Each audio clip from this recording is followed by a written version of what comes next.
नमस्कार, आप देख रहे हैं हिंदी खबर और मैं हूं आपके साथ निशु शर्मा। क्या देश में वाकई ऊर्जा संकट का दौर है? क्या यूपी में गैस की किल्लत जारी है? क्या मिडिल ईस्ट की जंग एशिया पर भारी पड़ रही है? लगातार इस तरीके के सवाल लोगों के मन में आ रहे हैं। ऐसे में सरकार का दावा है कि ईंधन की देश में कोई कमी नहीं है। तो ये अफवाह आखिर कौन फैला रहा है कि देश में एनर्जी लॉकडाउन लगने वाला है? इसी अफवाह की बदौलत पेट्रोल पंप और गैस एजेंसी के बाद लंबी लंबी लाइनें लगी हुई नजर आई। यूपी सरकार ने साफ कहा कि अफवाह फैलाने वालों पर सख्त एक्शन लेने का काम किया जाएगा। ऐसे में सबसे बड़ा सवाल जो उठता है वो ये कि आखिर अफवाह फैला कौन रहा है, कौन इसकी जड़ में है? विपक्ष इस संकट की घड़ी में सियासत आखिर क्यों तलाशता नजर आ रहा है, ये भी सबसे अहम सवाल है। ऐसे में इस पर करेंगे आज की चर्चा, लेकिन उससे पहले तमाम प्रतिक्रियाएं सुनवाते हैं। डीजल लेने के लिए चाहिए, पेट्रोल लेने के लिए चाहिए, लाइन लगाने की आवश्यकता क्या?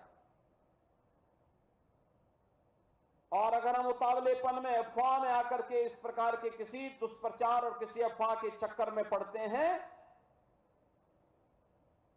तो लगता है हम लोगों की राष्ट्रभक्ति पर लोग संदेह करेंगे। भारतीय जनता पार्टी ने लाइन के सिवा कुछ नहीं दिया है।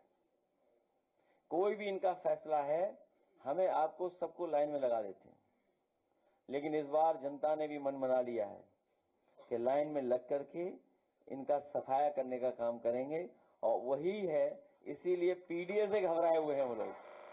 जब आवश्यकता हो जनता के ऊपर बोझ ना लगे और जनता के ऊपर ये कष्ट भी ना हो, किल्लत ना हो पेट्रोल और डीजल का और एलपीजी का भी। इस कारण अभी हम निर्णय लिए हैं कि ऑयल मार्केटिंग कंपनीज को सपोर्ट दें, और जिससे वो ज़्यादा दाम में खरीदने वाली चीज़ों को सरकार उनको मदद करेगी, मगर जनता के ऊपर रेट बढ़ाना नहीं होना चाहिए। आम जिंदगी में सबको गैस चाहिए, सबको पेट्रोल डीजल चाहिए, तो इसको किसी तरह से दाम ना बढ़े, नियंत्रण में रखे, इसके लिए इतना बड़ा फैसला लेना, वो भी पेट्रोल तब 3 रुपया एक्साइज ड्यूटी रख दिया, इतना कम आप कल्पना भी नहीं कर सकते हैं, और डीजल में 0 कर दिया। देश में कोई आम लोगों को तकलीफ ना आए, इसके लिए इतना बड़ा फैसला लिया है। इस तरह का जो संकट है, कंटक है, समस्याएं हैं, आपदाएं हैं, ये भारत में बिना बुलाई मेहमान रही हैं। पूरी समझदारी के साथ, पूरी संवेदनशीलता के साथ, पूरी मजबूती के साथ जो है वो संकल्प के साथ ये सरकार जो है इस संकट के समाधान का हिस्सा भी बन रही है, और साथ ही साथ इस संकट और इस कंटक के दौर में भारत के लोगों को समस्या ना हो, इसके लिए मजबूती के साथ काम भी कर रही है। हमेशा सरकार वास्तविक मुद्दों से लोगों का ध्यान भटकाती है और जनता को गुमराह करने की कोशिश करती है। आज भी जनता को गुमराही कर रहे हैं। पूरी स्थिति से देश की जनता को जो सही स्थिति है उसे अवगत कराए। पूरे देश की जनता आपके साथ खड़ी रहेगी, उसको बहकाने या उसको भ्रम में डालने की कोई जरूरत नहीं है। चलिए इसी मसले पर चर्चा की शुरुआत करेंगे। हमारे तमाम खास मेहमान जुड़ गए हैं, आपको स्क्रीन पर भी नजर आ रहे हैं। परिचय आपका करा दूं, देवेंद्र त्यागी बीजेपी के नेता हैं। सर, आपका बहुत बहुत स्वागत। और समाजवादी पार्टी के प्रवक्ता हैं retired major Ashish Chaturvedi, sir आपका भी बहुत बहुत स्वागत। और इसी के साथ साथ एसपी के प्रवक्ता पीयूष मिश्रा भी हमारे साथ जुड़ गए, सर आपका भी बहुत बहुत स्वागत। थोड़ी देर में कांग्रेस भी शायद हमारे साथ जुड़ेंगे, फिर उनका रुख करेंगे। तो पहले देवेंद्र त्यागी जी, आपके साथ ही शुरुआत करूं। स्थिति आखिर क्या है? क्योंकि एक तरफ आप कहते हैं कि कोई कमी नहीं है, लेकिन दूसरी तरफ लोगों में एक पैनिक भी क्रिएट हो रहा है, तो उसको लेकर आपकी क्या तैयारी है? किस तरीके से लोगों के मन में, कहें कि एक अफवाह जिसे आप नाम दे रहे हैं, लोगों के मन में तो वो चीज है ना, तो उसे क्लैरिफाई करने का काम किस तरीके से किया जाएगा? स्थिति को सामान्य कैसे किया जाएगा? देखिए, मैं सबसे पहले आप सभी पैनलिस्ट को अपना नमस्कार करता हूं, आपको भी नमस्कार करता हूं जी। और अभी मैं भारतीय जनता पार्टी की तरफ से पूरा आपको बता देना चाहता हूं कि ऐसे समय में पूरी मजबूती के साथ हम सब लोग टिके हुए हैं, और जहां भी जिस तरह की कोई आपस परेशानी, लोगों को कमी महसूस हो रही है, उसके लिए पूरी की जा रही है। लेकिन सबसे बड़ा काम जो भारतीय जनता पार्टी ने किया है, वो ऐसे समय में किसी चीज के रेट ना बढ़ा के रेट घटाने का काम किया है। ये बहुत बड़ा फैसला सरकार का, इसके लिए मैं सरकार को धन्यवाद देना चाहता हूँ सभी की तरफ से। और एक बात और कह देना चाहता हूँ कि आपने देखिए पिछले कार्यकाल में, पिछले समय में देखा होगा, एक महामारी आई थी कोरोना, उसमें लोगों ने, सभी ने, पार्टी, दल और अलग अलग वैचारिक मतभेद बुलाकर सभी ने उससे निपटने का काम किया था। और यदि यही जैसे दूसरी जगह पे झगड़े चल रहे हैं, इसका कहीं फर्क पड़े, लास्ट में कोई नुकसान हो इसका, इसलिए हम सब लोगों को मजबूती से निपटना चाहिए। हाँ, एक बात जरूर है, कुछ लोग उसमें भी अवसर का मौका देख के बनाने का काम कर रहे थे, इसमें भी कुछ लोग ऐसा कर रहे हैं। हमने, हमारे मुख्यमंत्री जी महोदय ने, प्रधानमंत्री महोदय ने, सभी ने ये बोला भी है कि आप सब लोग आश्वस्त रहो, पेट्रोल डीजल की कहीं कमी नहीं आएगी, पूरी तरह आपको गैस, पेट्रोल, डीजल उपलब्ध रहेंगे। लेकिन कालाबाजारी करने की कोशिश जो लोग कर रहे हैं उनसे सबको निपटना चाहिए।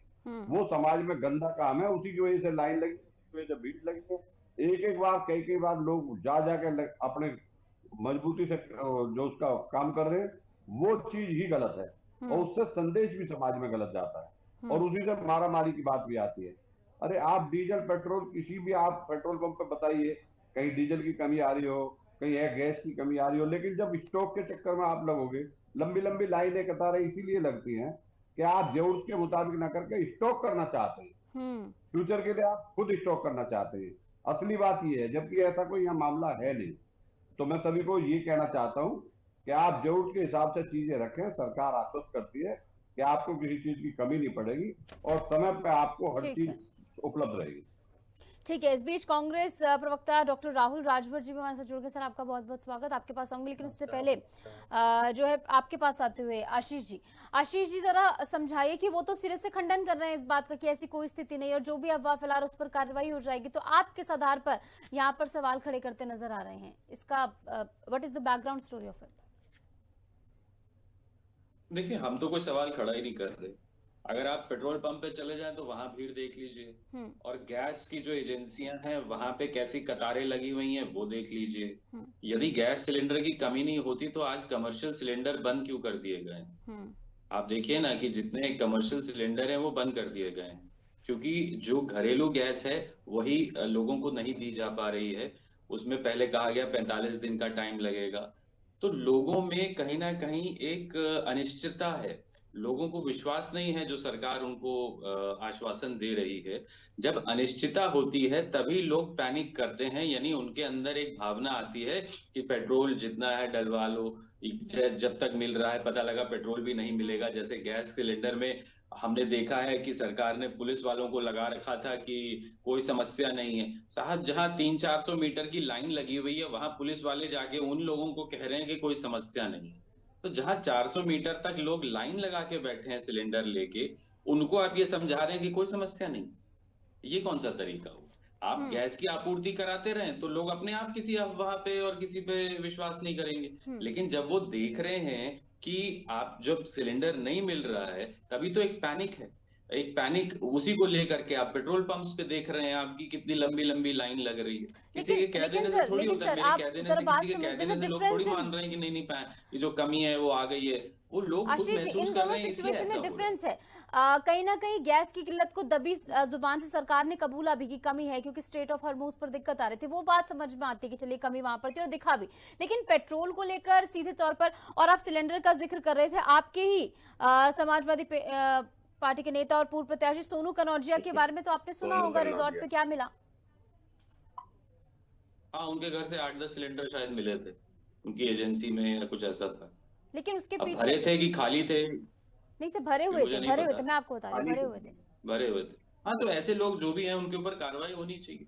अभी एक बात कही गई कि ऐसे दौर में जो है वो 3 रुपए जो है पेट्रोल पे एक्साइज ड्यूटी कम की गई है और डीजल पे 13 रुपए कम की गई है। तो जनाब, आपने अभी कुछ दिन पहले ही आपने 60 रुपए बढ़ा भी तो लिए सिलेंडर पे। तो जब आपने 60 रुपए बढ़ा लिए और उसके बाद 3 रुपए और 13 रुपए कम कर दिए, तो आपने कौन सा एहसान कर दिया इस देश की जनता पे? आपने तो और ज्यादा कमा लिए ना। तो ये तो सीधा सीधा झूठ है ना। पहले आपने 60 रुपए सिलेंडर पे बढ़ा लिया, फिर कह रहे हो इधर 3 रुपए कम कर दिए। तो जो समझदार आदमी है वो तो देख रहा है ना कि आपने जो है 60 रुपए बढ़ा के 3 रुपए और 13 रुपए कम किए। तो नुकसान किसका है और फायदा किसका है? फायदा आपका है और आपकी कंपनियों का है, नुकसान इस देश के नागरिक का है। ठीक है, ये तो दिख रहा है ना हम सबको। राहुल जी, आपके पास आते हो। राहुल जी, आप जरा बताइए क्या हो रहा है कि क्योंकि सरकार तो इस बात का आश्वासन दे रही है कि जो भी अफवाह फैला उस पर कार्रवाई होगी और लोगों के घरों तक भी सिलेंडर पहुंचाने का प्रयास किया जा रहा है, होम डिलीवरी भी दी जा रही है। हालांकि अभी दिक्कत है, लेकिन कोशिश तो की जा रही है ऐसी स्थिति में, इस पर आपकी क्या राय? देखिए, हम किसी भी शहर के में निकल जाए और जहाँ पर भी एलपीजी का एजेंसी होगा, जहाँ भी पेट्रोल पंप है, हर जगह बड़ी संख्या में लोग इकट्ठा होकर भीड़ लगाए हुए हैं और सबको सरकार पे भरोसा नहीं है कि ये आपूर्ति लगातार जारी रह पाएगी, क्योंकि हम सबको मालूम है कि जिस तरह से जो स्ट्रेट ऑफ हॉर्मुज पे जो बाधाएं आई हुई हैं, जिसके वजह से बड़े पैमाने पे भारत में एलपीजी और पेट्रोलियम की आपूर्ति प्रभावित हुई है और इसको हमको स्वीकार करना चाहिए, क्योंकि ये सरकार भी कहती है कि हमारे पास स्ट्रेटेजिक तौर पे अगर देखा जाए तो 20 से 25 दिन का ही एलपीजी रिजर्व है। और उसके बाद जो है, और इसीलिए वजह भी होता है कि अगर जब आपके पास बहुत कम समय तक के लिए कोई चीज अगर रिजर्व हो तो थोड़े से भी अगर आपूर्ति में बाधाएं आती हैं तो बड़े पैमाने पे बाजार में अफरा तफरी मच जाती है, उसके शॉर्टेज होने लगते हैं। और ये सरकार को बाकायदे स्वीकार करना चाहिए कि हाँ, मुश्किलें हैं, इसको हमको मिलकर दूर करना है, लेकिन सरकार पूरी तरह से खारिज कर रही है, जो कि ऑब्जेक्टिव जो रियलिटी है उसको पूरी तरह से नकार रहे हैं कि नहीं, कुछ है ही नहीं, कोई प्रॉब्लम ही नहीं है, कोई दिक्कत ही नहीं है। तो सरकार को इस तरह का रवैया नहीं अपनाना चाहिए कि शुतुरमुर्ग की तरह केवल जमीन में अपना सर गाड़ देने से समस्या का समाधान नहीं होगा। सरकार को सामने आके इसकी पूरी पहल करनी चाहिए कि हाँ, अगर प्रॉब्लम है तो उसको रिजॉल्व किया जाएगा और इस तरीके से रिजॉल्व किया जाएगा, बाकायदे उस पर बात रखनी चाहिए। लेकिन सरकार उन समस्याओं को एड्रेस करने के बजाय सीधे तौर पे जो कह रही है कि नहीं, कोई दिक्कतें नहीं है, कोई परेशानी नहीं है, इससे जनमानस में और भी असमंजस की स्थिति बनी हुई है, लोग और अविश्वास की कंडीशन में जा रहे हैं और इसीलिए बड़े पैमाने पे लोग जमाखोरी भी कर रहे हैं। बिल्कुल, यानी सीधे तौर पर आप कह रहे हैं कि प्रधानमंत्री नरेंद्र मोदी ने एक नारा दिया था कि आपदा में अवसर, तो पूरे देश को जिस मॉरलिटी के लेवल पर उन्होंने खड़ा किया है कि आज हर कोई आपदा में अवसर तलाशने लगा है, जिसकी वजह से भी बहुत बड़े पैमाने पे जमाखोरियां बढ़ी हुई हैं, उसकी जो है उसके सप्लाई और पूरे चैन को डिस्टर्ब किया गया है। वो सरकार की ही एक जो नैतिक जो व्यवस्था का जो ढांचा, जैसे कहा जाता है ना कि जैसा राजा होगी वैसी प्रजा होगी, तो सरकार जब इस बात की आह्वान करती है कि आपदा में अवसर तलाशिए, तो जनता भी उसी आपदा में अवसर तलाश रही है और बड़े पैमाने पे जो है पूरे जो है एलपीजी की सप्लाई का, पेट्रोल और डीजल की सप्लाई में अव्यवस्थाएं आ रही है और इसको सरकार को सामने आके इसका समाधान करना चाहिए। ठीक है, पीयूष जी आपके पास आते। पीयूष जी, मैं आपके सामने एक सिचुएशन रखती हूँ। सोचिए एक बैंक पे सभी के पैसे जमा है, एक दिन पहले लोगों को ये बात पता लगती है कल से बैंक बंद होने वाला है और सभी लोग जाकर बैंक में इकट्ठा हो जाते हैं और अपने अपने पैसे मांगने लगते हैं, तो क्या बैंक सबको एक साथ पैसे दे पाएगा? क्या उस समय लाइनें नहीं लगेंगी? क्या उस समय थोड़ी अव्यवस्था नहीं हो जाएगी? क्या इस सिचुएशन में आप किस तरीके से देखते हैं? क्या आप इसको कोरिलेट कर पा रहे हैं?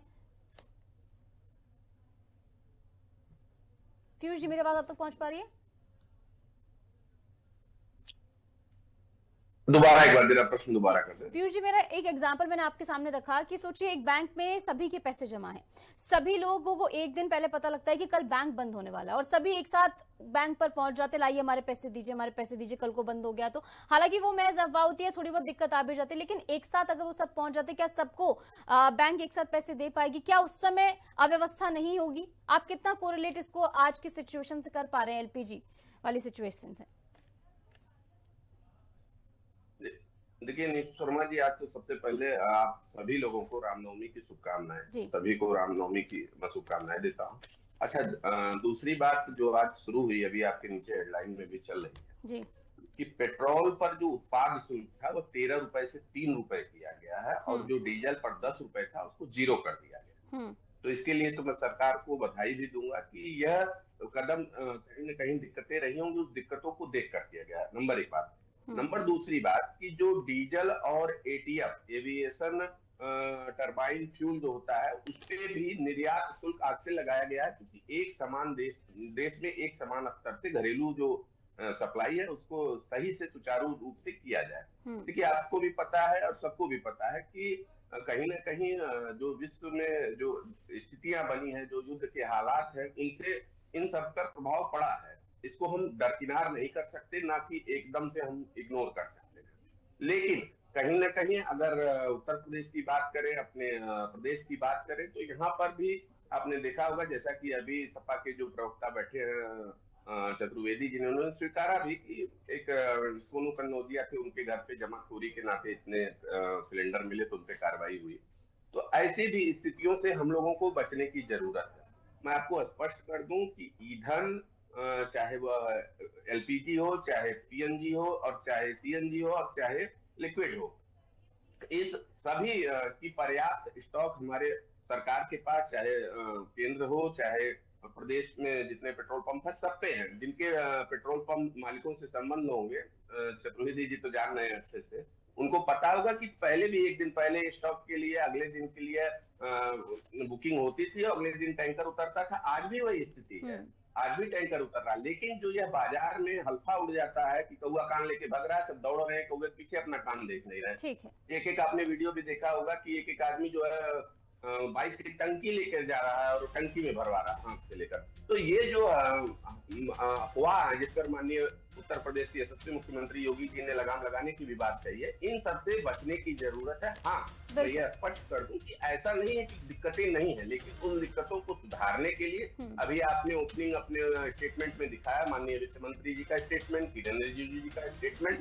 लेकिन सर बात 100 बात की एक बात यह है कि दिक्कतें हैं जिसको विपक्ष उठा रहा है, और ऐसे में उन पर कार्रवाई होना बहुत जरूरी है। विपक्ष की मांग भी यहाँ पर वाजिब लगती है, क्योंकि अगर लोगों को दिक्कत हो रही तो विपक्ष उसके लिए बोलेगा। ऐसे में सरकार की ओर से भी दावे यहाँ पर किए जा रहे हैं कि महज अफवाह, इस पर कार्रवाई। लेकिन देखना बेहद महत्वपूर्ण होगा आगे स्थिति कितनी सुधरती है। फिलहाल बहुत बहुत शुक्रिया, आप सभी जुड़े और आपने इस पूरे मसले पर अपने अपने जो है पॉइंट्स रखे। तो कुल मिलाकर यहाँ पर कहें कि घमासान छिड़ा हुआ, लेकिन आने वाले समय में स्थिति किस तरीके से सुधरेगी देखना महत्वपूर्ण होगा।